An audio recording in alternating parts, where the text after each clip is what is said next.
Greetings, brothers and sisters. Welcome to another awareness session of Reconstructing Minds. My name is Shantario, aka Brother Midnight. Tonight, I got a very interesting subject. You know, a lot of times you hear people say, in the vision, you know, but do we really understand what being in the vision is really all about? Now, I'm going to use two pieces of information that is going to be critical in breaking down what being in the vision is really all about. The first thing I want to read is from the Bible, Proverbs 29:18, where it says, "Where there is no vision, the people perish. But he that keepeth the law, happy is he." Now, on page 25 in the teachings of the blueprint, it talks about manifesting the vision.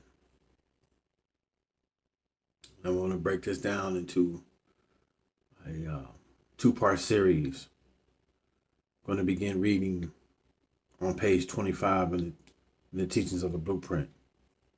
It says, the vision is a definition of long-range goals and objectives that has put into operation in order for us to begin fulfilling the goals and objectives immediately. It says the vision is for us to acquire marketable skills that will provide us with a legal avenue of financial support. The vision dictates that we learn the political processes of our community and become involved to the extent of having a voice in our destiny, that we conduct ourselves in a manner that is compatible to our community, that we frown upon the senseless rape, robbery, burglary, theft, and murder that is rampant in our community, that we establish ourselves in business that is an asset to ourselves and as well as the community, that we set examples that will make safe for our youth to be a part of, and ultimately that we eliminate the awesome rate of recidivism that is the experience of a large portion of our youth. So here it is. The vision itself cannot be broken down into any singular dynamic. Each and every day is an opportunity for me to wake up.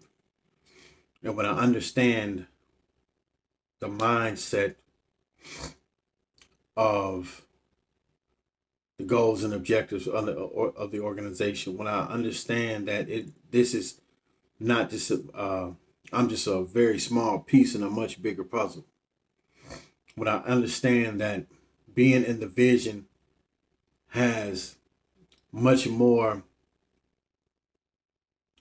to do with the overall goals and objectives of the organization, I understand that each and every day there is a job to be done, no matter what it is. Page 25, it says, in comparison to the American dream, the vision offers our youth an idea to strive for instead of a dream to be chased.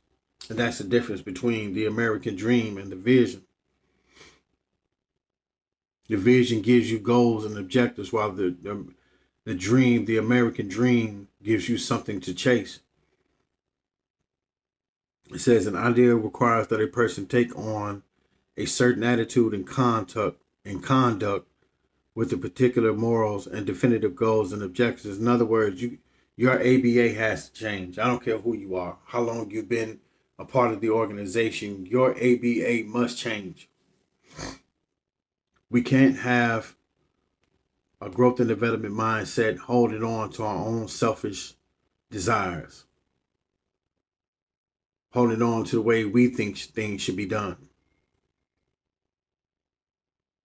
This will choke out that seed of righteousness. This will choke out righteous endeavors. If we're holding on to gangsterism, gang banging, hold on to that old mindset, not ever really coming to appreciate the true essence of growth and development, which is the vision of Mr. Larry Hoover. That is more important than anything right now. Understanding what being in the vision is all about.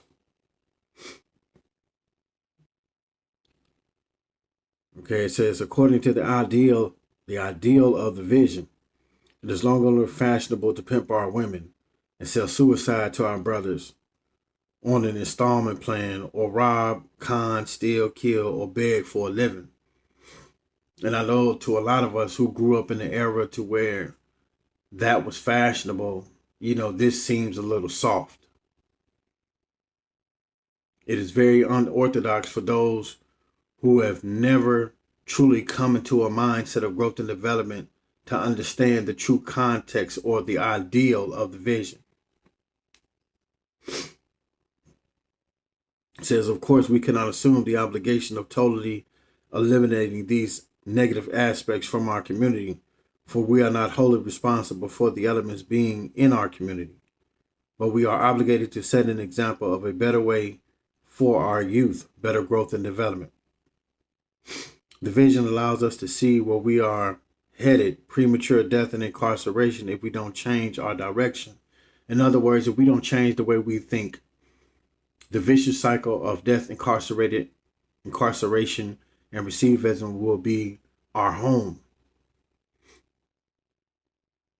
Some of us might be comfortable with waking up in somebody's prison cell. But that's not the vision of Mr. Larry Hoover. In order to be that reckoning power of people, that force that has to be considered, a mindset, it takes a new way of thinking.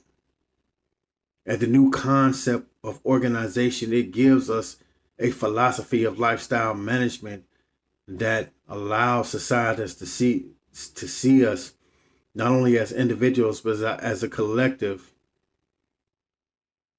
being positive and productive members of society.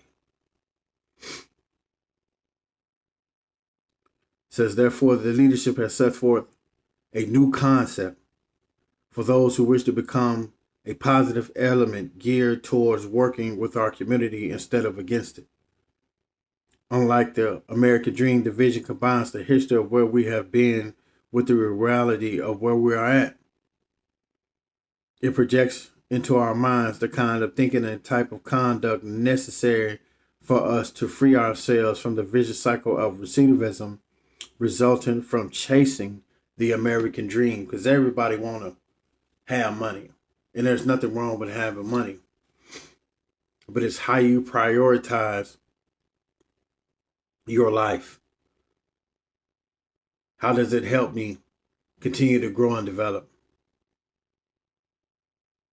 Some of us wake up with the mindset, okay, I'm going to get this money and that's all it's going to be about. And that's not necessarily true. Because anything that we do in life, it takes time. Nobody balls overnight. Consistent work has to be done day in and day out to reach a level to where you are generating wealth, not only for yourself, but for the generations that come behind you. That is the true essence of growth and development. That's what it means to truly live in the vision. It says, by reducing the unnecessary and negative aspects of our lifestyle, we can create the time, space, and atmosphere and opportunities to grow and develop into a reckoning power of people. The vision offers us the opportunity to change. It creates in us the atmosphere for change, and by removing the negative implications of the old concept, in other words, the birth pains, the vision creates the inner space needed for change. However, it is exclusively up to you to decide how to manage your time to create positive change. But remember, in whatever way your time is spent, it will reflect in your conduct. In other words, your actions, behaviors, and attitude.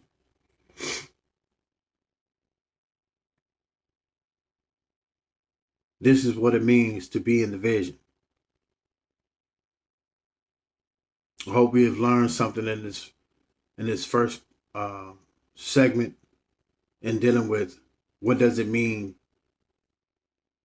to be or to live in the vision?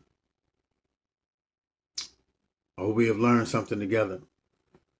May we continue to grow and develop through study, observation, and application. Love to you all.